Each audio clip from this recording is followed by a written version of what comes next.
नमस्कार मित्रों, spiritual knowledge channel पर और एक नई कंटेंट के साथ स्वागत है। मेरा वीडियो अगर आपको थोड़ा सा भी मोटिवेट करते हैं तो एक लाइक जरूर देना, क्योंकि वीडियो बनाने मेहनत लगती है। मित्रों, आपका एक लाइक ऐसे वीडियो बनाने मोटिवेट करते हैं। चैनल को सब्सक्राइब करके साथ रहिएगा तो आगे भी ऐसा मोटिवेशनल कंटेंट मिलते रहेंगे। तो फिर शुरू करते हैं आज के वीडियो। जिंदगी में सभी आगे बढ़ना चाहते हैं, खुद का लक्ष्य में पहुंचना चाहते हैं, सफलता अर्जित करना चाहते हैं, लेकिन हर कोई यह कर नहीं पाते और बाद में असफल होने का कारण ढूंढते रहते हैं। और इनमें से ही ज्यादातर लोग गलती कर बैठते हैं। यही बात अगर विस्तार से मैं आपको बताता हूं तो बात कुछ ऐसा है। अगर मेरे दांत में दर्द है तो पेट दर्द का दवाई खाने से कुछ नहीं होगा ना।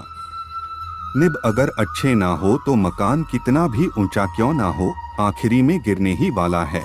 अगर हम जिंदगी में आगे बढ़ नहीं पा रहा है तो उसका कारण पैरों का दर्द नहीं है, कारण है हमारी छोटी सोच। अगर हम हमारे भाग्य, हमारे भविष्य नहीं लिख पाते तो उसका कारण यह टूटा हुआ कलम नहीं है, कारण है हमारी अंदर का ईर्ष्या। यदि कोई महान कार्य करने के बाद भी आपको सफलता नहीं मिलते हैं तो उसके लिए दैहिक प्रतिबंधकता जिम्मेदार नहीं है। जिम्मेदार है आपके मन के अंदर बैठा हुआ लालच। और इसलिए आप असफलता का कारण समझने का प्रयास कीजिए, उसके बाद उससे उभरने का कोशिश कीजिए। आप अवश्य ही सफलता प्राप्त करेंगे, कोई आपको रोक नहीं पाएगा। केवल आनंद से झूमते हुए बोलते रहिए हरे कृष्णा। सांप, ये शब्द सुनने से ही मन के अंदर एक डर सा पैदा होता है कि विष युक्त डंक मारने वाला एक भयानक प्राणी। यदि यह सांप किसी का घर में घुस जाए तो वहां पर भागदौड़ मच जाएगा। लोग सुरक्षित स्थान ढूंढने लगेगा और आखिर में भीड़ इकट्ठा होगा उसको मारने के लिए। परंतु यही सांप अगर किसी मंदिर के अंदर देखने को मिलता है तो क्या होता है? वही लोग तब उसी सांप के आगे सिर झुकाते हैं, नमन करते हैं, प्रार्थना करते हैं और दूध भी पिलाते हैं और उनको भगवान शिव जी का आशीर्वाद के रूप में देखते हैं। ऐसे में इस विषय पर आपका क्या राय है? सोचिए, इंसान वही है, सांप भी वही है, लेकिन परिस्थितियां इतना बदल कैसे जाते हैं। कहीं पर उसी सांप को मारने की कोशिश किया जाता है तो कहीं पर भी उसी को पूजा किया जाता है। और यह बदल जाने का कारण है स्थान और स्पर्श। जब वह सांप भगवान शिव के संस्पर्श में रहते हैं और मंदिर में रहते हैं तब वह देवता स्वरूप हो जाते हैं, नहीं तो वह हम लोगों के लिए शत्रु ही रहता है ना।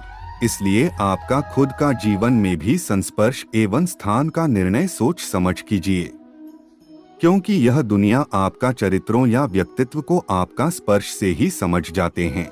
और यहाँ पर धनी दरिद्र का विषय नहीं है, यहाँ पर विषय है संस्कारी और सदाचारी के साथ। सदाचारी का साथ हमेशा ही सम्मान का होता है। प्यार से बोलिए हरे कृष्णा। हम जिंदगी में हमेशा हमारे अपने लोगों के लिए कुछ अच्छा करना चाहते हैं, उन्हें खुश रखना चाहते हैं और इसके लिए हम उन्हें कुछ न कुछ उपहार देते रहते हैं। और उपहार देते समय एक चीज हमेशा ध्यान रखता हूँ कि उपहार सबसे अच्छा, सुंदर और कीमती होना चाहिए जो उनका मन के अंदर हमेशा याद रहे। और इसलिए कोई लोग पसंद करते हैं महंगा कपड़ा और कोई सारे लोग पसंद करते हैं महंगा गहना।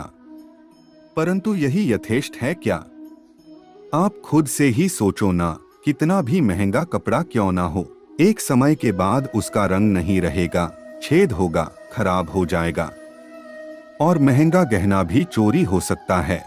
हरदम यह सारे चीज आपके साथ रहेगा ऐसा नहीं भी हो सकता है। तब उपहार का रूप में क्या दिया जा सकता है जो हमेशा उनका साथ में रहेगा? इसका उत्तर है अच्छा समय, अच्छे पल। अगर आप किसी को अच्छे उपहार देना चाहते हो तो उसके साथ अच्छा समय बिताएं, क्योंकि आप जितना समय उनके साथ निभाएंगे वो कभी भुला नहीं जाएगा, हमेशा याद रहेगा। और वह खुशी का पल कोई आपसे छीन नहीं सकते हैं, चोरी नहीं कर सकते हैं।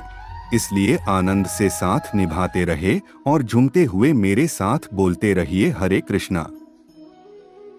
अगर आप ढूंढते हैं तो देखेंगे कि दुनिया में ऐसा कोई रत्न नहीं है जिसमें कोई दोष नहीं है, लेकिन अगर मन में स्थान देते हैं तो हर एक रत्न ही हमारे लिए श्रेष्ठ माना जाता है। इस बातों को अगर परखना चाहते हो तो सुनिए, दुनिया में ऐसे कोई प्राणी नहीं है जो सांप से भी जहरीले हैं। लेकिन आप जान के हैरान होंगे कि दुनिया में सबसे ज्यादा सरल प्राणी में से एक है सांप, जो केवल अपने रास्ते पर चलते रहते हैं, जानबूझकर किसी को नुकसान नहीं पहुंचाते हैं। इंसान भी ऐसे ही होते हैं। अगर आप परखना चाहते हो तो उसके अंदर कोई गुण ही देखने को नहीं मिलेगा, लेकिन अगर आप विश्वास करते हैं तो हर एक इंसान के अंदर ही कुछ न कुछ गुण अवश्य देखने को मिलेगा, और यह केवल मात्र आपका दृष्टि के ऊपर निर्भर करते हैं। मेरा मानो तो जिंदगी में इंसान को परखने में समय बर्बाद मत करो। इंसान कोई परखने वाला चीज नहीं है।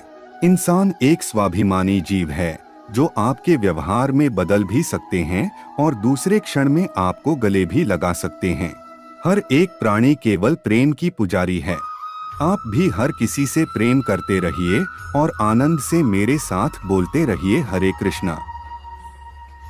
जिंदगी में आप जितना ही आगे बढ़ते रहते हो उतने ही सारे इंसान से आपको मुलाकात होती रहते हैं। उनमें से कोई आपको उत्साहित करते हैं, मनोबल बढ़ाते हैं, और कोई सारे आपको निराश भी करते हैं और तो और तिरस्कार भी करते हैं। ऐसे हालात में ज्यादातर लोग क्या करते हैं? दूसरे का किया कराया पर खुद विचलित हो जाते हैं, उनके ऊपर गुस्सा हो जाते हैं और उनके साथ लड़ाई शुरू कर देते हैं। प्रतिशोध लेने का मनसा से उनको भी तिरस्कार करना शुरू करते हैं। लेकिन इसमें क्या होता है? सोचिए, क्या यही है आपका लक्ष्य को प्राप्ति करने का रास्ता? और इन्हीं सब घटनाक्रम में आप उधर रुक के उनसे लड़ाई करना जारी रखते हैं और इसमें सफलता तो प्राप्ति होते हैं, लेकिन आपको नहीं। सफलता उन लोगों को मिलते हैं जो लोग आपको रोकने के लिए तिरस्कार करना शुरू किया था। लेकिन आप अगर यह तिरस्कार को ध्यान न देकर अपने रास्ते में आगे चलते रहते हो तो यह लोग धीरे धीरे तिरस्कार करना कम कर देगा और आप भी आपके लक्ष्य के और भी नजदीक पहुंचेंगे। और इसलिए क्या आप उन लोगों के साथ लड़ते हुए समय बर्बाद करना चाहते हो, ना कि अपने लक्ष्य की ओर आगे बढ़ना चाहते हो? सिद्धांत आपका। आइए और प्यार से बोलिए हरे कृष्णा। क्या आप जानते हैं इस संसार में ज्ञानी कौन है?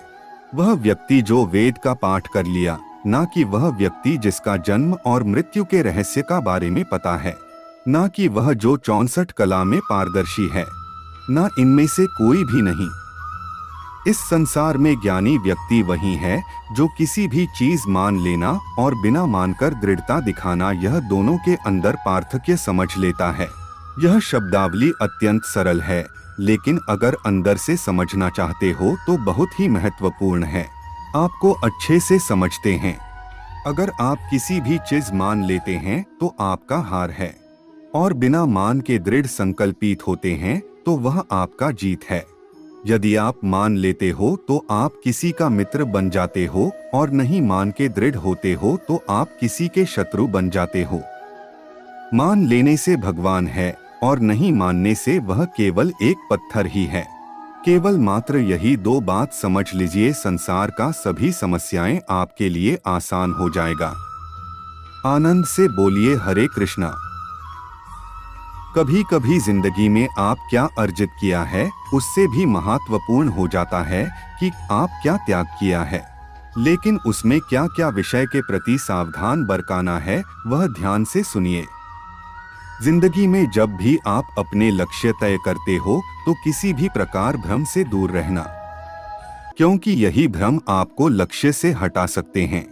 जब भी कहीं पे यात्रा करना है तो आलस्य से दूर रहना। आलस्य आपको यात्रा को पूरा होने नहीं देंगे। और जब भी कोई न्याय विचार करना है तो मित्रों लोगों से दूर रहना, क्योंकि वह लोग आपके न्याय देने का विचार को दुर्बल कर सकते हैं। और जब सफलता अर्जित करेंगे तो अहंकार से दूर रहना। नहीं तो अहंगबोध आपका सफलता यादा दिन टिकने नहीं देगा। अगर आप प्रेम करते हो तो खुद से ही सावधानी बरतना, क्योंकि इंसान का अंदर के मैं ही उसको हम होने के लिए रोकते हैं। आप मैं को छोड़िए और प्यार से बोलिए हरे कृष्णा। दृष्टि मनुष्य के जीवन में इस दृष्टि को कहते हैं प्रकृति के दिया हुआ सबसे बड़ा उपहार। वह दृष्टि जिसके लिए मनुष्य इस सुनहरा संसार को देख पाते हैं, खुद का गंतव्य देख पाते हैं। लेकिन इस संसार में दृष्टि मिलने के बाद भी सभी महान नहीं बन पाते हैं, खुश नहीं रह पाते। खुशी का भागीदार तो वही लोग होते हैं जिसका देखने का नजरिया सही होता है।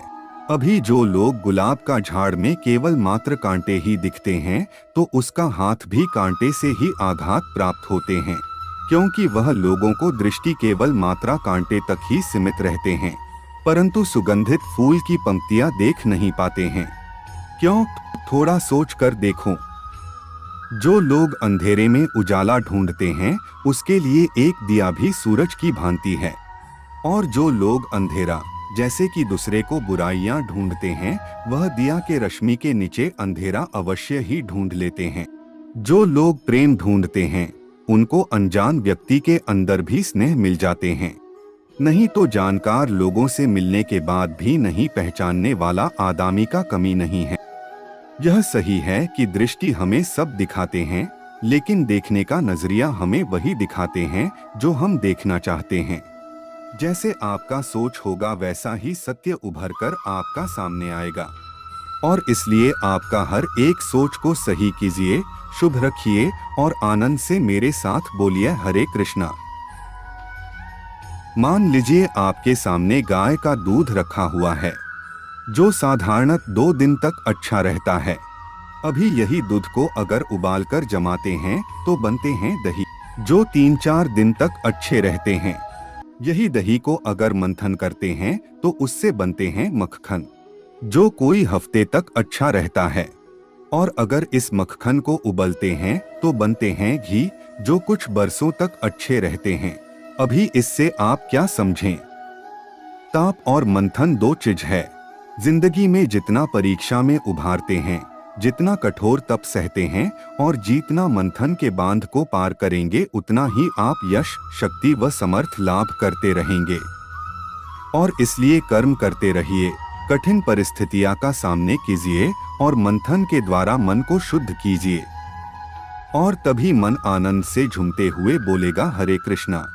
तो आज के लिए इतना ही। वीडियो अच्छे लगे तो लाइक, शेयर और चैनल को सब्सक्राइब करके सपोर्ट कीजिए। आपकी सपोर्ट हमें ऐसे वीडियो बनाने में मोटिवेट करते हैं।